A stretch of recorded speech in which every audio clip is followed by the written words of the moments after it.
மாதா பிதா குரு தெய்வம்னு சொல்கிறாங்களே, அதில் பிதா அதுதான் தந்தை. உன்னை பெற்றவன். மற்றவனுக்கு எவனுக்கு அந்த பட்டத்தை கொடுக்கக்கூடாது. இனிஷியலை மாற்றி போடணும். இப்போ இன்னொருத்தனை நீ தந்தைன்னு சொல்லிட்டா இனிஷியலை மாற்று. திராவிட இயக்கத்தை சேர்ந்த எல்லாத்துக்கும் தான் சொல்கிறேன். நாங்கள்லாம் தன்மானம் உள்ளவங்க யாருமே இன்னொருத்தரை தந்தைன்னு சொல்ல மாட்டேன். அந்த வெக்கங்கெட்ட வேலையை இன்னும் செஞ்சுக்கிட்டு இருக்கீங்களே, தந்தை பெரியாராம். ஆணவ கொலைகளுக்கு எதிராக சட்டம் இயற்ற வேண்டுமானால் அதை அரசாங்கம் தான் தீர்மானிக்க வேண்டும். நீங்கள் சொல்கிற சுப்ரீம் கோர்ட்டோ ஹைகோர்ட்டோ நிர்வாக விஷயத்தில் தலையிட முடியாது. நீ நிர்வாகத்தை இப்படி நடத்துன்னு சொல்கிறதுக்கு உச்ச நீதிமன்றம் இல்லை. அவங்களுக்கு மேலே உள்ள எவன் வந்தாலும் சொல்ல முடியாது. அதனால் இப்போ என்ன சொல்கிறாங்க, விஜய் பற்றி என்கிட்ட கேட்காதங்கிறாங்க. அவங்க எப்போவுமே அது சீட்டு ப்ளஸ் பணம் இருந்தால் தான் பண்ணுவாங்க. அவங்களுக்கு விஜயகாந்த் எல்லாம் பொருட்டே கிடையாது.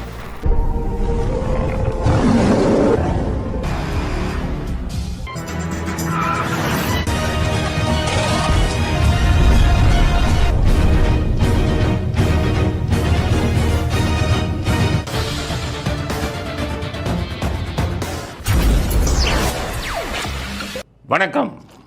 இன்றைய அரசியல் ஆடுகளம் உங்கள் அனைவரையும் அன்புடன் வரவேற்கிறது. இன்றைக்கு முக்கியமான செய்திகள், அரசியல் செய்திகள். நம்ம அரசியல்வாதிகள் என்னென்ன முட்டாள்தனமாக பேசுனாங்க, என்னென்ன முட்டாள்தனமாக செஞ்சாங்க, அரசியலில் என்னென்ன கோமாளித்தனங்கள் இன்று நடந்திருக்கிறது அப்படிங்கிறத பற்றின ஒரு செய்தி அலசலை இப்போது பார்க்கலாம். முதல் செய்தி அலசல் ஸ்டாலின். கோமாளித்தனம்னு சொன்னாலே அதில் முதலிடம் பிடிப்பவர் தமிழ்நாடு அரசியலை பொறுத்தவரை ஸ்டாலின் தான். அவர் என்ன சொல்லியிருக்கிறாருன்னா, உலகமயமாகிறார் பெரியார். இப்போ நம்ம பெரியார் ராமசாமி உலகமயமாகிறாராம். ஈவே ராமசாமி அப்படின்னு அவர் சொல்கிறார். உலகமயமாகிறார் பெரியார் அப்படின்னா என்னென்னா, ஊரை எப்படி ஏமாத்துறாங்கன்னு பாருங்கள். இந்த அரசியல்வாதிகள் எல்லாம் படிக்காத முட்டாளுங்க. படிச்சிருந்தால் அவனும் முட்டாளாகிருந்தான். அரசியலுக்கு போனான். ஒன்று படிக்காத முட்டாளாக இருக்கான், படித்தவன் போகிறவன்லாம் முட்டாள் ஆகிடுறான். அது நம்ம தமிழ்நாட்டோட அரசியல் எதுவோ என்னமோ தெரியல. எதுக்கு சொல்கிறேன்னா, ஊரை எப்படி ஏமாத்துறாங்கன்னா, உலகமயமாகிறாராம் பெரியார். அது எப்படி உலகமயமாகிறாராம், ஆக்ஸ்ஃபோர்ட் பல்கலைக்கழகம் இது லண்டனில் இருக்குது, அதாவது இங்கிலாந்தில் இருக்குது. இது உலக புகழ்பெற்ற பல்கலைக்கழகம். அந்த காலத்து ரொம்ப பழமையான பல்கலைக்கழகம். ஆக்ஸ்ஃபோர்டு கேம்பிரிட்ஜ் அப்படின்னா உலகம் பூரா தெரியும். அதில் ஆக்ஸ்ஃபோர்டு பல்கலைக்கழகத்தில் படித்தாங்கன்னா ஒரு மரியாதை. அதனால் எல்லோரும் ஆக்ஸ்ஃபோர்டுனா என்னமோ பெருசுன்னு நினைப்பாங்க. இந்த திருட்டு கூட்டம் என்ன பண்ணா, ஆக்ஸ்ஃபோர்டு பல்கலைக்கழகத்தில் பெரியார் படம் திறந்து வைக்கிறாங்களாம். வெளிநாட்டு கலைஞர்கள்லாம் வர்றானா, என்ன டூ போடுறான் பாருங்க. ஆக்ஸ்போர்ட் பல்கலைக்கழகத்தில் அறிவாசன் தந்தை பெரியாருடைய திருவுருப்படம் திறக்கப்பட இருக்கிறது. அதை என்னுடைய திருக்கரங்களால் திறந்து வைக்க இருக்கிறேன் என்று எண்ணி பார்க்கிறது. நான் இப்பொழுதே மகிழ்ச்சி கடலில் மிதந்து கொண்டிருக்கிறேன். தந்தை பெரியார் தமிழ்நாட்டில் பிறந்து தமிழில் பேசி எழுதியிருந்தாலும் அவருடைய சிந்தனைகள் இந்த உலகத்துக்கானது என்று அனைவருக்கும் பொதுவானது. என்ன டூப், நம்மளை எப்படி முட்டாளாக்குறான்னு இப்போ சொல்கிறேன் உங்களுக்கு. எப்படி டூப் போடுறான் மறுபடியும் தந்தை பெரியாருங்கிறான். மானமுள்ள தன்மானமுள்ள எந்த மனிதனும் தன் அப்பாவை தவிர இன்னொருத்தனை தந்தைன்னு சொல்ல மாட்டான். யாரையோ ஒரு ஆளை தந்தைன்னு சொல்கிற கேவலமான பிறவிகள் இந்த திராவிட இயக்கத்தை சேர்ந்தவன். சொல்லலாமா இன்னொரு ஆளை பார்த்து தந்தைன்னு? உனக்கு தந்தை யார்? அப்பன் பேரை மாற்றி சொல்லலாமா? தந்தைங்கிற வார்த்தை எவ்வளோ பெரிய ஒரு வார்த்தை அது. மாதா பிதா குரு தெய்வம்னு சொல்கிறாங்களே, அதில் பிதா அதுதான் தந்தை. உன்னை பெற்றவன். மற்றவனுக்கு எவனுக்கு அந்த பட்டத்தை கொடுக்கக்கூடாது. இனிஷியலை மாற்றி போடணும். இப்போ இன்னொருத்தனை நீ தந்தைன்னு சொல்லிட்டா இனிஷியலை மாற்று. திராவிட இயக்கத்தை சேர்ந்த எல்லாத்துக்கும் தான் சொல்கிறேன். நாங்கள்லாம் தன்மானம் உள்ளவங்க யாருமே இன்னொருத்தரை தந்தைன்னு சொல்ல மாட்டேன். அந்த வெக்கங்கெட்ட வேலையை இன்னும் செஞ்சுக்கிட்டு இருக்கீங்களே, தந்தை பெரியாராம். சரி, என்னென்னு கேட்டிங்கன்னா, உலகமயமாகிறாராம் அவர். உள்ளூர்லேயே காரி துப்புறான். உள்ளூர்லேயே 73 வயசில் கல்யாணம் பண்ண ஆளுங்கிறான். உள்ளூர்லேயே வளர்ப்பு மகளை கல்யாணம் பண்ண ஆளுங்கிறான். உள்ளூர்லேயே சொல்கிறான் தாயோட உறவு வச்சா தப்பு இல்லைன்னு சொன்ன ஆளுங்கிறான். உள்ளூரில் சொல்கிறான், ஐயோ அந்த ஆள் சுதந்திர தினத்தன்னைக்கு கருப்பு கொடி ஏற்றினாயாங்கிறான். உள்ளூரில் சொல்கிறான், சுதந்திரமே கொடுக்கக்கூடாதுன்னு சொன்னார் இல்லையா அந்த ஆளுங்க. அதுக்கப்புறம் இது மாதிரி எத்தனையோ தமிழ் மொழியை காட்டுமிராண்டி மொழின்னு சொன்னார் அப்படிங்கிறாங்க. இது மாதிரி உள்ளூர்லேயே காரி துப்பிய ஒருத்தரை இவங்க ஆக்ஸ்போர்டில் வந்து படம் திறந்து வைக்கிறாங்களாம். அப்போ நம்ம என்ன நினைப்போம், இங்கிலீஷ்காரன் ஒரு படத்தை திறக்கிறான், வெளிநாட்டு அறிஞர்கள் கலந்து கொள்கிறாருங்க, அப்போ யாரும் வெளிநாட்டுக்காரன் எல்லாம் வச்சுருக்கான் அப்படின்னு நினைப்பீங்க. இது எப்படி ஏமாத்துறான் பாருங்கள் அந்த திராவிட இயக்கங்கள்லாம். உண்மை நடந்தது என்னென்னா, ஸ்டாலின் சிகிச்சைக்கு போகிறார் 2 நாட்டுக்கு, லண்டன், ஜெர்மனி. போகும்போது என்ன பண்ணுறான், அந்த திராவிட இயக்க கூட்டம் அங்கே ஆக்ஸ்போர்டு யூனிவர்சிட்டின்னு இருக்குல்ல, பல்கலைக்கழகம், அது பெரிய பல்கலைக்கழகம், அது உள்ள ஹாலெல்லாம் வாடகைக்கு விடுறாங்க. நீங்கள் தங்குறதே லாட்ஜ் மாதிரி தங்குறதே ஆக்ஸ்போர்டு இதில் போய் நீங்கள் தங்கலாம். கல்யாணம் கூட ஆக்ஸ்போர்டு பல்கலைக்கழக வளாகத்தில் நீங்கள் பண்ணலாம், வாடகை. ஸோ வாடகைக்கு விடுறான். அது மாதிரி ஆக்ஸ்போர்டு இதில் இது ஹாலு, அதுக்குன்னு ஒரு பெரிய ஹால் இருக்கும், 50 பேர்லேருந்து 500 பேர் இருக்கிற மாதிரி, அதை வாடகைக்கு விடுறான்.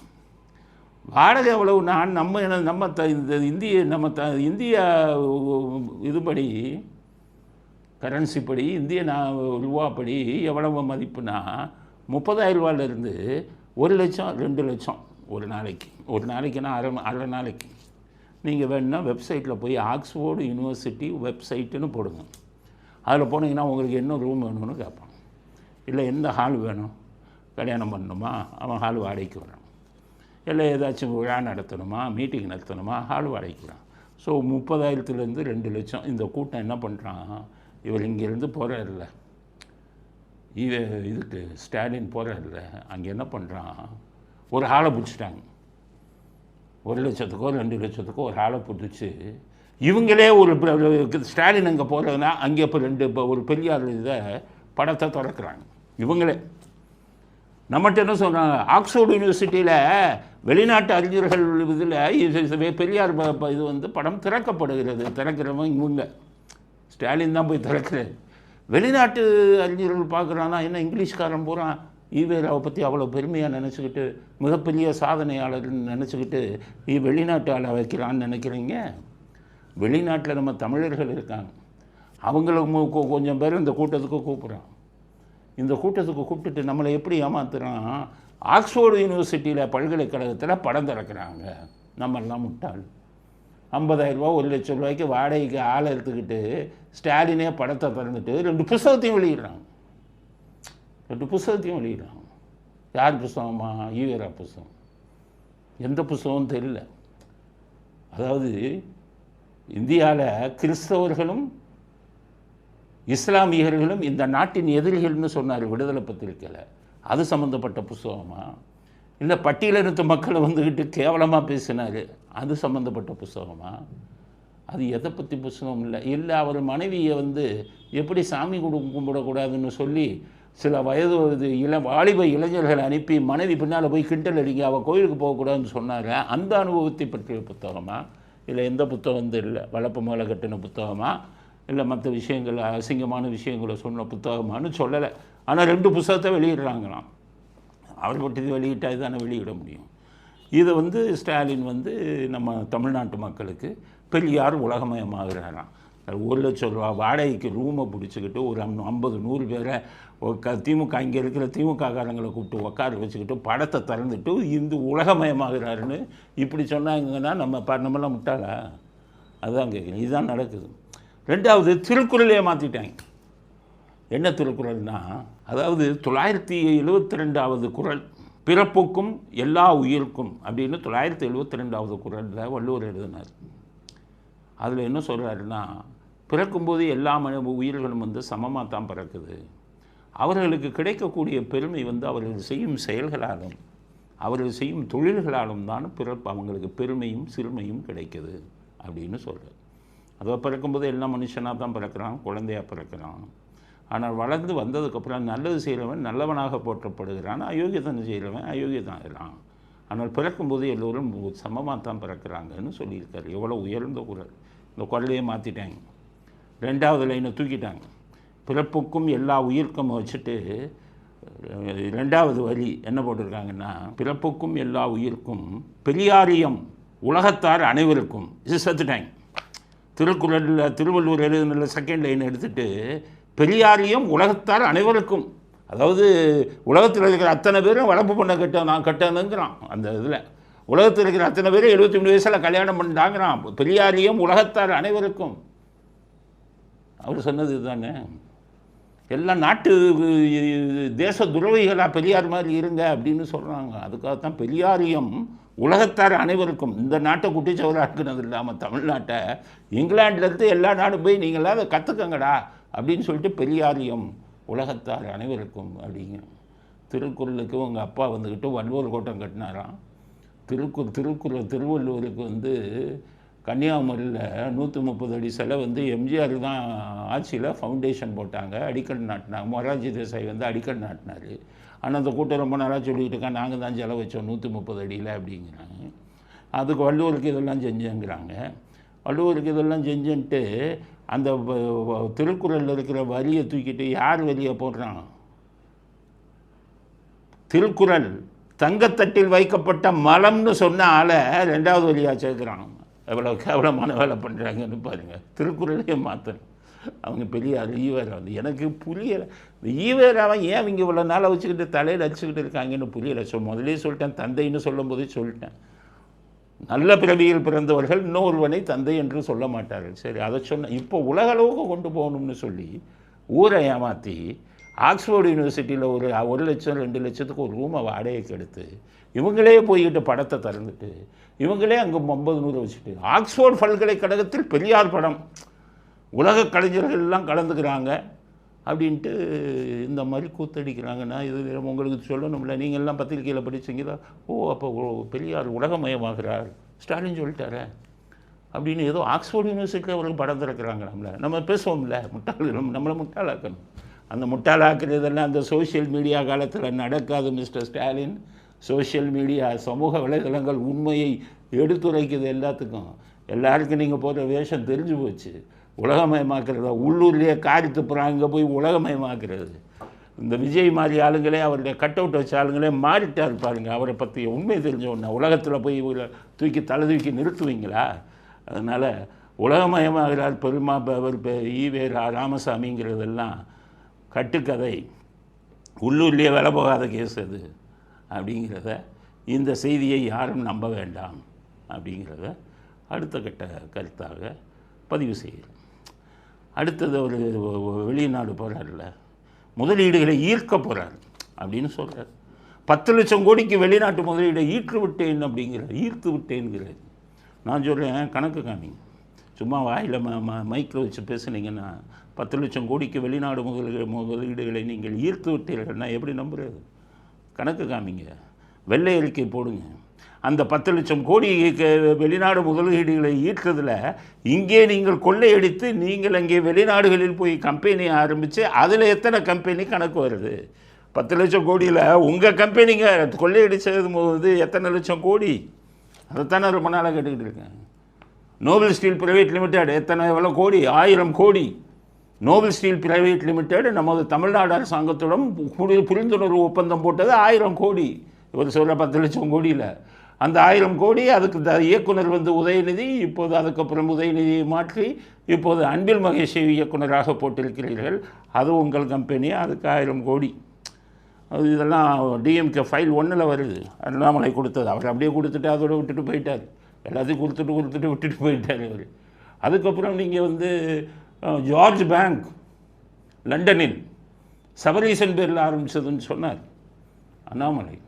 அண்ணாமலை எதுன்னு சொல்ல. அது பூரா இடி கொடுத்தது. நோபல் ஸ்டீல் பிரைவேட் லிமிட்டடு இதெல்லாம் வந்து இடி கொடுத்து அண்ணாமலைகிட்ட கொடுத்து பேச சொன்னாங்க.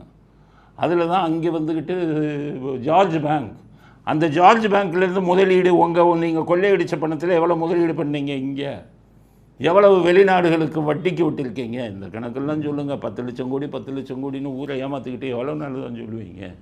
அதனால் வெளிநாடுகளின் முதலீடை ஈர்த்த கதை இந்த கதை தான். நீங்கள் நினச்சிடாதீங்க, இவர் ஆட்சிக்கு வந்த 4 வருடத்தில் 10 லட்சம் கோடிகளை வெளிநாட்டு முதலீடுகளை ஈர்த்து விட்டார்னு யாரும் நம்பிடாதீங்க.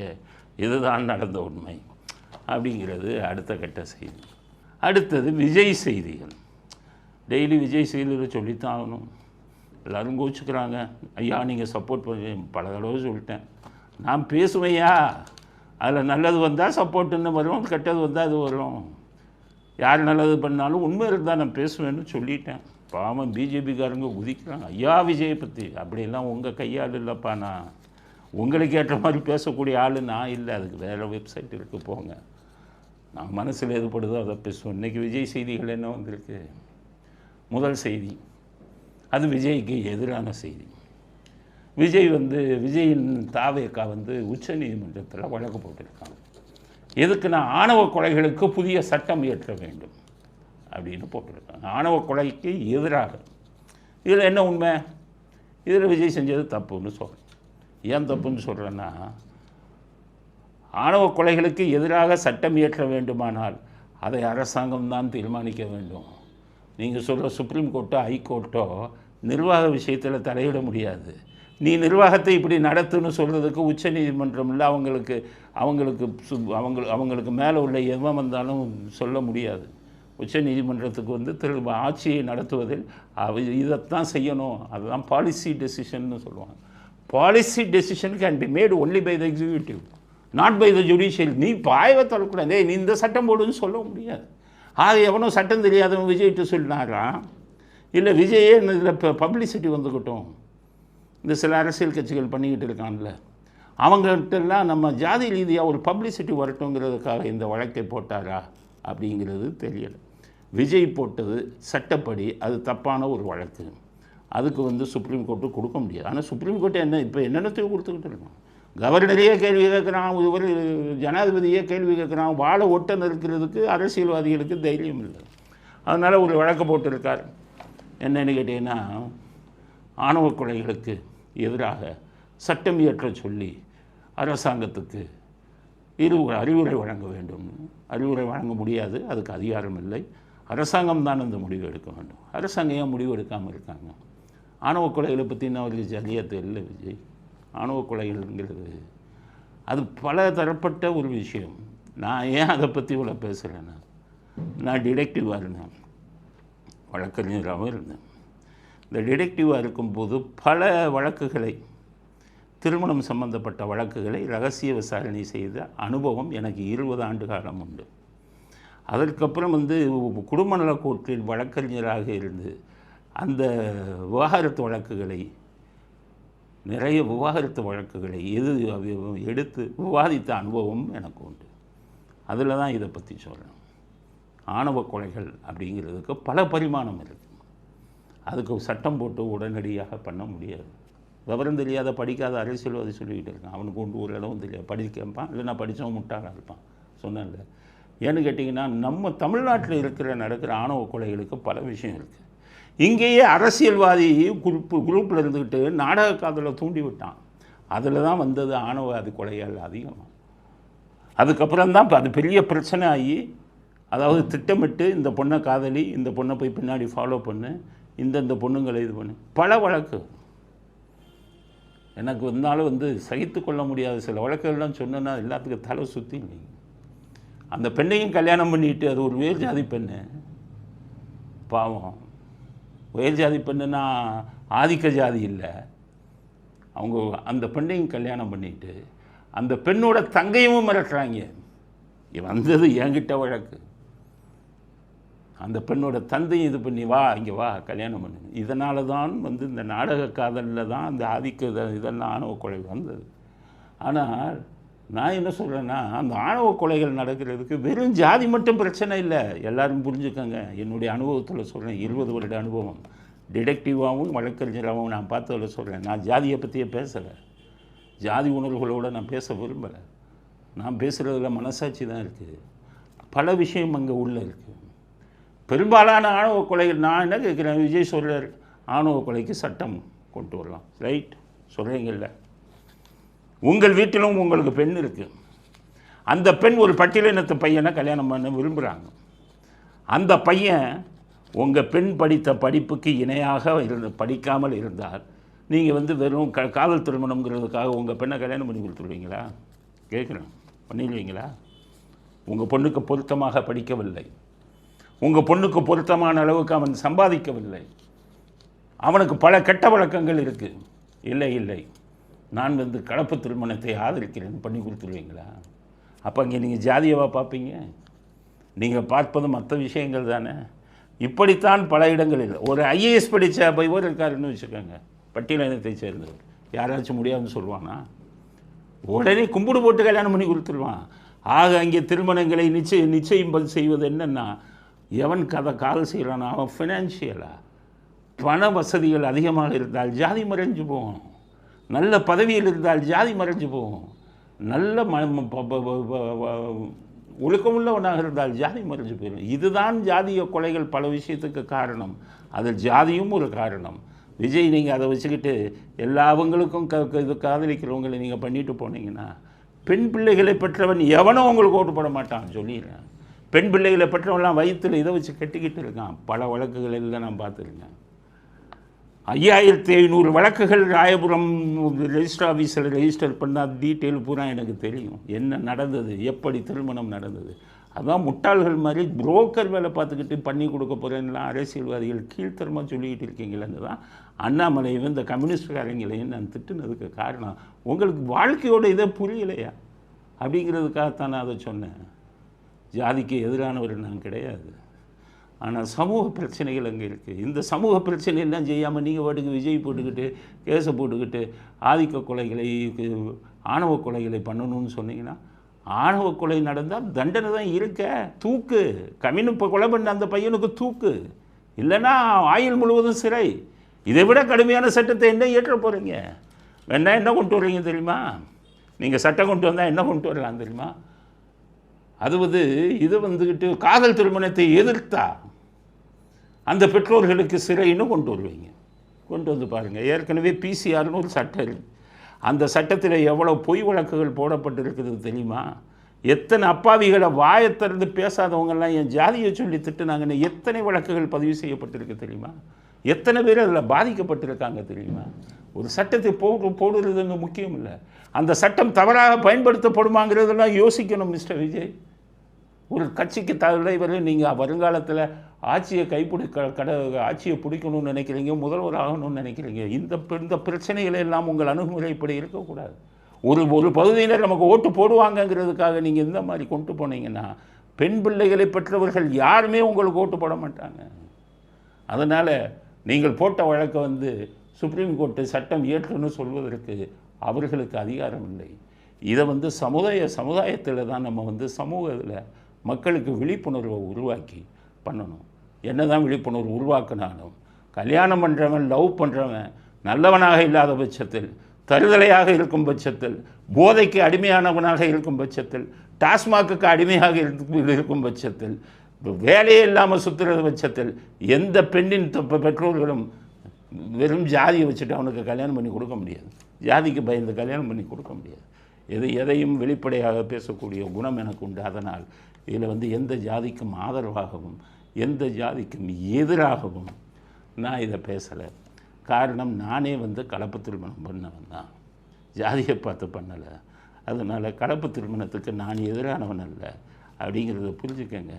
அப்படிங்கிறத விஜய்க்கு இந்த விஷயத்தில் செய்தியாக பதிவு செய்ய விரும்புகிறோம். அடுத்தது, இப்போ விஜய்க்கு ஆதரவான செய்தி. இந்த பவுன்சருங்க விஷயத்தில், பவுன்சருங்க இதில் பொய் வழக்கு போட்டிருக்காங்கன்னு ஏற்கனவே செய்தி வந்தது. இப்போ பாருங்கள், புகார் கொடுத்தவனை போய் பேட்டி எடுக்கிறாங்க. புகார் கொடுத்தவனை நீ எப்போ எங்கே இருந்த, கூட்டத்துக்கு எப்போ போனேன் அப்படின்னுலாம் கேள்வி கேட்குறாங்க. அந்த புகார் கொடுத்தவன் எப்படி திருன்னு முழிக்கிறான்னு பாருங்கள். அவன் பேசுகிறத பார்த்த உடனே சதிலையும் அவன் போய் புகார் கொடுத்துருக்கான். இந்த வீடியோவை பாருங்கள். நான் திடல்லேருந்து ஒரு 1 கிலோமீட்டர் ஆகலாம். இப்போ பிரதர், நீங்கள் சொல்கிற மாதிரி பார்த்தீங்கன்னா அந்தோதய ட்ரெயின் மதுரைக்கு 9 மணிக்கு தான் ரீச் ஆகுது. நீங்கள் 9 மணிக்கு மாநாட்டத்தோடு ரீச் ஆனால் தான் சொல்கிறீங்க. அது எப்படி கணக்கு புரியல. இதோட ஆஃப் பண்ணிக்கோங்க, நான் எதுவும் பேச விரும்புகிறேன். இல்லை அதுக்கப்புறம் அவங்க அம்மாவிட்ட பேசுகிறாங்க. அம்மாட்ட கேட்குறாங்க, நீங்கள் அங்கே போனீங்க ஆதாரம் இதுன்னு. அந்த அம்மாவும் முழிக்குது. வச்சிருப்பாப்ல, அதை காமி தம்பி போதும், எனக்கு நீ தரக்கூட வேணாம். இல்லங்க, ஆக்டிவா இது என் போன், என்னோட போன் தான். அந்த பையனுக்கு போன் அடிச்சேன், தம்பியோட நம்பர் தான் பெட்டிஷன்ல எழுதிருக்கீங்களா, அடிச்சேன். அது பாப்பா பேசுனுச்சு. இல்ல அதுல இருக்குமே, அதுல இருந்து ஒரு போட்டோ அனுப்ப சொல்லுங்கன்னு. அவ்வளவுதான், முடிஞ்சிருச்சியா? ஏற்கனவே சொன்னேன், இந்த புகார் கொடுத்தவன் அந்த வீடியோவில் இல்லைன்னு. அதனால் இந்த புகார் விஜய் பவுன்சருங்க மேலே என்னை தாக்கினார்கள்னு கொடுத்த புகார் டிஎம்கே திராவிட மாடல் இவங்க உருவாக்கியிருக்கான் அப்படிங்கிறத மக்கள் புரிஞ்சுக்காங்க. ஸோ விஜய் பவுன்சருங்களை மேலே திமுக திட்டமிட்டு, ஸ்டாலின் திட்டமிட்டு விஜயை முதல் குற்றவாளி ஆக்க வேண்டும் என்பதற்காக கொடுக்கப்பட்ட புகார் தான் இது அப்படிங்கிறது நீங்கள் புரிஞ்சுக்கணும். அடுத்தது பிரேமலதா. பிரேமலதா என்ன பண்ணிட்டாங்க, அவங்க வேற தாக்குறாங்க விஜய். அவங்க தான் சொன்னாங்க கேப்டனை யார் குருவாக ஏற்றுக்கிட்டாலும் அவங்க வந்து படத்தை போடலான்னாங்க. ஏற்கனவே உங்களுக்கு காமிச்சோம். அதுக்கப்புறம் என்ன சொன்னாங்க, விஜய் வந்து இப்போ கேப்டனை வந்து அண்ணன் சொல்லிட்டாரு, அவருக்கு தம்பி தான், எனக்கும் தம்பி தான் அப்படின்னாங்க. இப்போ இன்றைக்கி என்ன பண்ணுறாங்க, அவங்க விஜய் பற்றி கேட்டேன், விஜய் பற்றி தான் கேட்டுக்கிட்டே இருப்பீங்களா, விஜய் பற்றி என்கிட்ட கேட்காதீங்க. இல்லை, நான் என்ன கேட்குறேன், ப்ரெஸ்ஸுக்கு இதை தவிர வேறு கேள்வியே இல்லையா? நானும் இல்லை ஒரு நிமிஷம், தமிழ்நாடு முழுக்க டெய்லி ப்ரெஸ்ஸை சந்திக்கிறேன். இந்த ஒரு கேள்வியை தவிர வேற கேட்க மாட்டேங்கிறீங்க. 2 கொஸ்டின் தான். நான் டெய்லி ப்ரெஸ்ஸை சந்திக்கிறேன். ஒன்று கூட்டணின்றீங்க, இல்லை விஜய்ங்கிறீங்க. ஸோ அந்த 2க்கும் இனிமேல் என்கிட்ட யாரும் பதில் கேட்காதீங்க. ஆக ஏன் விஜய் மேலே இவ்வளோ கோவம் வருது அப்படின்னா, அங்கே ஸ்டாலின் கீ கொடுத்துட்டார். பிரேமலதாவுக்கு ஃபோன் பண்ணிட்டார். என்னம்மா நீ விஜயை தம்பிங்கிற, அந்தாலே நீ மாமாங்கிற, நீ என்ன தம்பிங்கிற விஜயை, என்ன மதிமுகவை தூக்கிட்டு உனக்கு ஒரு 10 சீட்டு கொடுக்கலான்னு பார்த்தேன், அதை கெடுக்க பார்க்குறியான்ட்டு. பாராட்டி பேசாத விஜய், பேசுனா உங்களை கூட்டணியில் கிடையாது. அதனால் இப்போ என்ன சொல்கிறாங்க, விஜய் பற்றி என்கிட்ட கேட்காதங்கிறாங்க. அவங்க எப்போவுமே அது சீட்டு ப்ளஸ் பணம் இருந்தால் தான் பண்ணுவாங்க. அவங்களுக்கு விஜயகாந்தெல்லாம் பொருட்டே கிடையாது. அதனால தான் விஜயகாந்த் அவர் அண்ணன்னு சொன்னதுக்கப்புறமும், எனக்கும் தம்பி தான் சொன்னதுக்கப்புறமும் ட்ராக் ஏன் மாறுறாங்கன்னு கேட்டிங்கன்னா, ஸ்டாலின் பண்ணிட்டார். ஸ்டாலின் வேலையே என்னென்னா, விஜய்க்கு ஆதரவாக யார் பேசுகிறாங்களோ அவங்களெல்லாம் பிடிக்கணும், விடக்கூடாது, எப்படியாச்சும் ஜெயிலில் தள்ளணும், முதல் குற்றவாளியாக சேர்த்தாச்சு அப்படின்னு கனவு காண்கிறார். அதனால் விஜய் வந்து உங்கள் முதல் குற்றவாளின்னு சொல்லி கைது செய்யட்டும். அப்புறம் ஸ்டாலினுடைய இது என்ன ஆகுதுன்னு பாருங்கள். நீங்கள் ஸ்டாலினுடைய அரசியல் எப்படி இதாகுதுன்னு பாருங்கள். அவரை நீங்களே பெரியாளாக்கி விட்டுறாதீங்க. அதனால் முதல் குற்றவாளின்னு போட்டது முட்டாள்தனம் அப்படிங்கிறது அடுத்த செய்தி. உதயநிதிக்கு ஒரு ஷாக். நிவேதா பெத்துராஜ், சவுக்கு சங்கர் சொன்னார் 50 கோடிக்கு துபாயில் நிவேதா பெத்துராஜுக்கு உதயநிதி இது வாங்கி கொடுத்துட்டார், பங்களானார். எவரும் உதயநிதியும் பெத்துராஜும் அப்படியே க்ளோஸாக பேசின வீடியோலாம் நிறையா வந்தது. அதனால் திடீர்னு பார்த்தீங்கன்னா அவருக்கும் காதலுக்கும் ராசி இல்லைன்னு நினைக்கிறேன், சினிமா காதலுக்கு. ஏன்னு கேட்டிங்கன்னா, இப்போ உதயநிதி முதல்ல பார்த்திங்கன்னா ஒரு சினிமா நடிகை காதலித்து தான் பாலிடார்லாம் குடித்தாருன்னு செய்தி வந்தது. அப்புறம் ஒரு சினிமா நடிகை பாடகியை காதலிச்சாருன்னு அந்த அம்மா சிகரெட்டால் சுட்டார் இதுன்னு அதுவும் போச்சு. அதுக்கப்புறம் இந்த ரெட்டி, ஸ்ரீரெட்டி, அவங்க என்ன இந்த விஷாலும் இவருங்க ஒரு இது வரும் என்ன கூட்டிகிட்டு போய் க்ரீன் பார்க் ஹோட்டலில் சினிமாவில் சான்ஸ் ஒருத்தர் நான் ஏமாத்தியனே கெடுத்தாங்கன்னு அவங்களும் சொன்னாங்க. இப்போ நான் ரொம்ப நம்பியிருந்த நிவேதா பெத்துராஜ் யாரை கல்யாணம் பண்ண போகிறோன்னு சொல்லி அவருடைய ஃபோட்டோவையும் இவங்க ஃபோட்டோவையும் சேர்த்து சமூக வலைதளங்கள்லாம் போட்டாங்க. அதனால் கூடிய சீக்கிரம் அவங்க சொல்கிறபடி நிவேதா பெத்துராஜ் இன்னொருத்தரை கல்யாணம் பண்ணிட்டு போகிறாங்க. உதயநிதி இந்த ஜோடியை மாற்றுறது தான் வழி அப்படிங்கிறது வந்து இந்த படம் வந்ததுனால இதை செய்தியாக பேசுகிறோம். இல்லைன்னா இது பேசக்கூடிய செய்தி இல்லை. நிவேதா பெத்துராஜ் அவருடைய காதலர்களோட ஃபோட்டோ போட்டாங்க. அதனால் இது ஏற்கனவே நிவேதா பெத்துராஜை பற்றி ஒருத்தர் சொன்னார் 50 கோடி பங்களா வாங்கி கொடுத்தாரு. அதனால் இது பேசும் செய்தியாகி கொண்டிருக்கிறது. இன்றைக்கி ட்விட்டர் இதில் இன்ஸ்டாகிராம் ட்விட்டர்லாம் வைரலாக இருக்குது. அதை உங்களுக்கு சொல்லணும் என்பதற்காக இந்த செய்தியையும் பதிவு செய்ய விரும்புகிறேன்.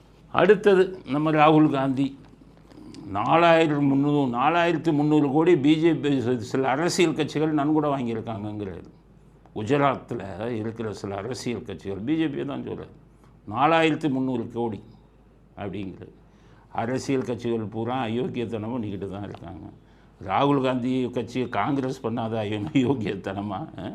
ராகுல் காந்திக்கு என்ன சொல்கிறேன், இங்கிலாண்டில் இருக்கக்கூடிய கம்பெனி வேதாந்தா குரூப்பில் எத்தனை ஆயிரம் கோடி லஞ்சம் நீங்கள் தேர்தல் நன்கொடையாக வாங்கினீங்க சொல்லுங்கள். இங்கே இந்தியாவில் இருக்கக்கூடிய பணக்காரர்கள் உள்ள கார்ப்பரேட்டுக்கிட்ட பாண்டுங்கிற பேரில் எத்தனை ஆயிரக்கணக்கான கோடி நீங்கள் வந்து தேர்தல் நன்கொடை வாங்கினீங்க சொல்லுங்கள். சைனாவிடமிருந்து நீங்கள் தேர்தல் நன்கொடைக்காக பணம் வாங்கியதாக சமீபத்தில் செய்தி வந்ததே, அதுக்கு ராகுல் காந்தியுடைய இது என்ன பதில் என்ன? உங்கள் இவர் இருக்கார ஸ்டாலின், அவர் தேர்தல் நன்கொடையாக கூட்டணி கட்சிகளுக்கு பூரா பணம் கொடுத்தாருன்னு கம்யூனிஸ்ட் பொதுச் செயலாளர் ஒத்துக்கிட்டாரு. எங்களுக்கு மட்டுமா 50 கோடி கொடுத்தாரு, திருமாவளவனுக்கும் கொடுத்தாரு, பேங்க்கில் தான் கொடுத்தாரு, முஸ்லீம் லீக் கொடுத்தாரு, பேங்க்கில் தான் கொடுத்தாரு சொன்னாங்களே. இவங்களுக்கு மற்ற கட்சிகளுக்கெல்லாம் பேங்க்கில் தான் கொடுத்தாரு. திமுக கூட்டணி கட்சிகளுக்கு சொன்னார், நீங்கள்லாம் நன்கொடையை பற்றி வாயை திறக்கிறதுக்கு யோகியதை இருக்கா? உங்கள் ஸ்டாலின் மார்ட்டின்கிற லாட்ரி அதிபர்கிட்ட 600 கோடி தேர்தலுக்கு வந்து நன்கொடையாக வாங்கியிருக்காரு. அது தெரியுமா உங்கள் ராகுல் காந்திக்கு யோகி இருக்குது? அது நம்ம மெட்ரோ இதுக்கு பணிக்காக ஆல்ஸ்டாம்ங்கிற கம்பெனிகிட்ட ராகுல் ஸ்டாலின் 200 கோடி லஞ்சம் வாங்கியிருக்காரு. இது வாங்கியிருக்காரு, லஞ்சத்தை இதுவாக வாங்கியிருக்காரு, டொனேஷனாக, நன்கொடையா? அது தெரியுமா ராகுல் காந்திக்கு? அது எல்லாத்துக்கும் இல்லாமல் கருணாநிதி டிவிக்கு 200 கோடி ரூபா 2Gயில் வரும்போது ஒரு கார்ப்பரேட் கம்பெனி 200 கோடி ரூபாயை லஞ்சத்தை நன்கொடைங்கிற மாதிரி கொடுத்தாங்களே, இந்த கதையெல்லாம் தெரியுமா? நன்கொடையை பற்றியோ தேர்தலில் வரக்கூடிய லஞ்சத்தை பற்றியோ பேசுகிறதுக்கு ராகுல் காந்திக்கு யோகியதை இருக்கா? உங்கள் காங்கிரஸ் கட்சி வாங்காத லஞ்சமா? உங்கள் காங்கிரஸ் கட்சி வாங்காத இதுவா நன்கொடையா? எவ்வளவு காமன்வெல்த் கேமில் நீங்கள் அடித்த கொள்ளை எவ்வளவு? 2G கேஸில் 60,000 கோடி வாங்கிட்டு உங்கள் சோனியா காந்திக்கு தான் வந்து 60-70% பணம் உங்கள் சோனியா காந்திக்கு தான் போச்சுன்னு சொல்லி டெல்லி இப்போ பத்திரிகையெல்லாம் வந்ததை யோகியர்களா நீங்கள்? 2004 2014 வரை உங்கள் மேலே இருந்த ஊழல் குற்றச்சாட்டுகள் எவ்வளோ வரிசையாக அடிக்கிட்டு போகட்டுமா? என்னமோ யோகியர் மாதிரிக்கிட்டு டொனேஷன் வாங்கினாங்க, 2000 கோடி வாங்கினாங்க, 1700 கோடி வாங்கினாங்கன்னு ஊரை ஏமாற்றிக்கிட்டு இருக்கீங்களா? அதனால் உலகத்திலே இந்தியா வரலாற்றிலேயே மிக அதிகமாக போஃபார் இதில் பீரங்கில் உங்கள் அப்பா வாங்கலையா லஞ்சம் இத்தாலி கம்பெனிகிட்ட இருந்து? உலகத்திலேயே மிக அதிகமான ஊழல் செய்த கட்சி, இந்தியாவிலேயே மிக அதிகமான ஊழல் செய்த கட்சி சோனியா தலைமையில் இருக்கக்கூடிய காங்கிரஸ் கட்சி. நீங்கள் தான் அதிகம் வாங்கினீங்க. நீங்கள்லாம் லஞ்சத்தை பற்றியும் ஊழலை பற்றியும் நன்கொடையை பேசுகிறதுக்கு உங்களுக்கு யோகியது இல்லை அப்படிங்கிறது தான் அடுத்த கட்ட கருத்து. இத்துடன் இன்றைய அரசியல் ஆடுகளம் நிறைவு பெறுகிறது. மீண்டும் நாளை புதிய செய்திகளுடன் உங்களை சந்திக்கிறோம். நன்றி, வணக்கம், ஜெயன்.